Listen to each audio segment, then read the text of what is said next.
She's walled in and can't move or feel anything. Her arms, legs, she inhales to yell, but nothing comes out. It's dark and cramped, but she's determined to get out. The putrid scent of sewage has leaked out of the pipe, and the metallic odor of her own blood is nauseating. Left to die, how did she get here?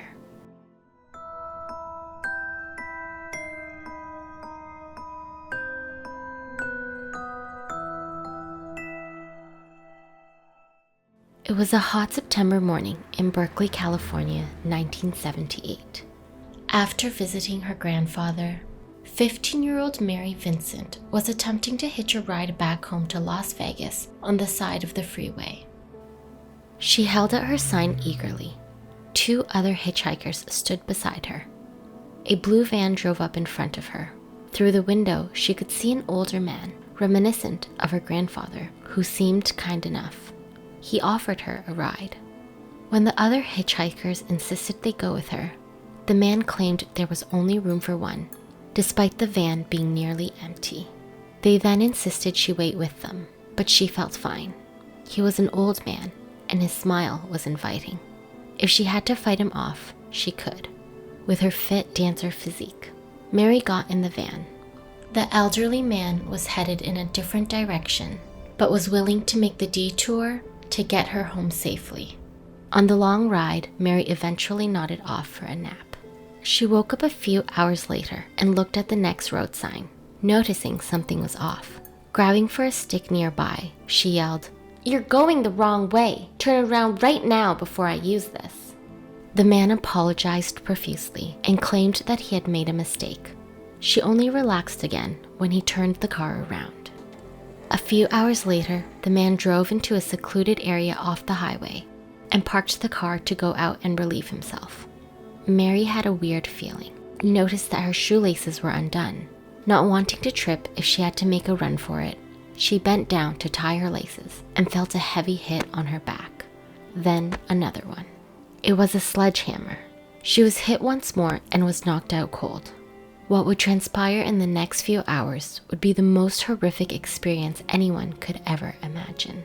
Over the course of the night, Mary was tied up and raped several times. Moving in and out of consciousness, Mary was forced to drink a concoction of alcoholic beverages. Eventually, the man brought her onto a field. She begged him to let her go. "Okay," he replied as he proceeded to push her to the ground. He went back to his van and retrieved something. He held her down and raised his hand. A hatchet. He struck it down on her right forearm. At the same time, her other hand shot up, grabbing his wrist. Chopping a few times until the arm came off, he paused momentarily, confusing the girl. He was flicking something off of his arm. Her hand was still stuck to his wrist. Flinging it off, he proceeded to cut off her other arm. Mary didn't even have the chance to scream before the pain slowly set in. The man then pushed her 30 feet down a hill and into a culvert pipe on the roadside. Mary Vincent was stuck.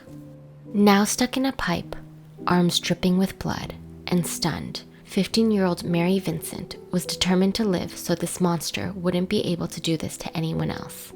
With the little strength she had, she smeared mud onto the remaining stumps of her arms to stop the bleeding, then pulled herself out of the pipe. Heroically, Mary started up the hill. Luckily, the highway could be heard as she climbed, giving her some sense of direction and strength to carry on. A few painstaking hours later, she eventually reached the highway, 3 miles from where she was dumped. She held up the stumps to keep her muscles from leaking out and called out for someone to help. It was late at night, so the road was not busy. 2 young men pulled up in a Corvette, but their faces changed when they saw the frightening scene and quickly sped off. This did not deter the heroic teen, who stood there until another car came by. This time, a newlywed couple who were on their honeymoon. They stopped for her and quickly drove her to the nearby airport and had her flown to a hospital where she was in and out of consciousness. According to the surgeons, Mary had lost over half the blood in her body while desperately clinging onto life. A police sketch artist visited the teen, and together they were able to get an accurate sketch of the perpetrator. In fact, It was so accurate that a neighbor recognized him and reported it to the police 10 days later. The sketch was of Lawrence Bernard Singleton, an older, recently divorced man. In October 1978, the trial against Lawrence Singleton began. Mary was set on having Lawrence locked up for life. When asked to point out who committed those atrocities to her, she pointed her claw prosthetic at the man. Unable to lock eyes with him, the teen was terrified for her life. Lawrence was adamant on proving his innocence, arguing that he was with two other men, Pedro and Larry, when they picked up Mary Vincent, who he claimed was a prostitute. He said they had paid her for an exchange for sex, and he eventually fell asleep. When he woke up, he saw what the other men had done. When contradicted by prosecution, he blamed Mary for what happened and called her a violent whore, claiming she stole his wallet while he fell asleep. Not being able to keep his story straight, Lawrence lost the case and was charged with first-degree murder, assault, and attempted murder, and sentenced to 14 years in prison, the maximum allowed by law in California at the time. According to San Diego Superior Court Judge Earl Mace, if I had the power, I would send him to prison for the rest of his natural life. As Lawrence was brought out of court by officers, he locked eyes with Mary, swearing, if this is the last thing I do, I will finish the job. Mary would spend the next few years terrified for her life and the lives of her family, constantly reliving the nightmare, fearing that Lawrence would be back one day. A year after incarceration, Lawrence claimed he was a mentally disordered sex offender and asked for a plea deal, which was denied.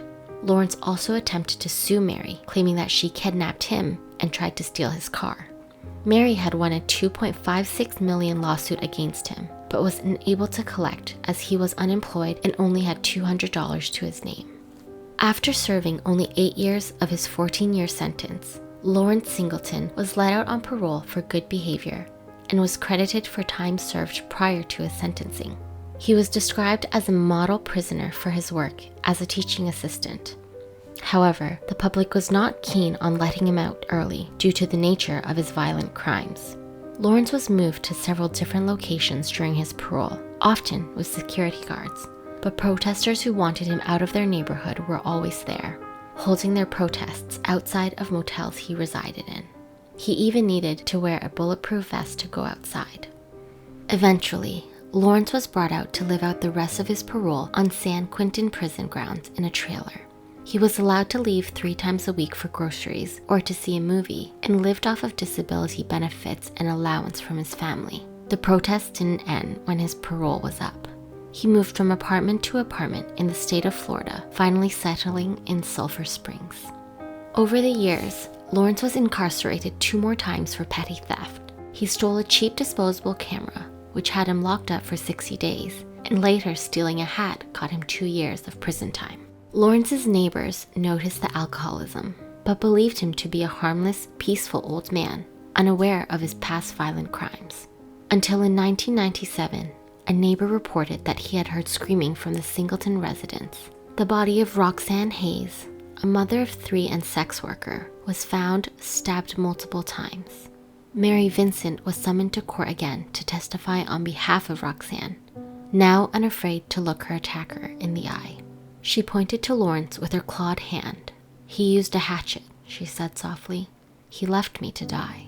She wanted Lawrence locked away for good this time.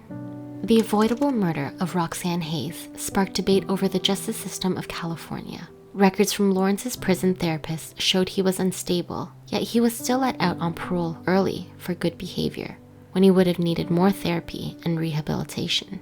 With this case, a new law was implemented in 1987 that prevented the early release of violent offenders who have used torture as a method of crime, called the Singleton Bill. Lawrence was given the death sentence, a sentence he was unable to receive as he passed away in a prison hospital in 2001 from cancer.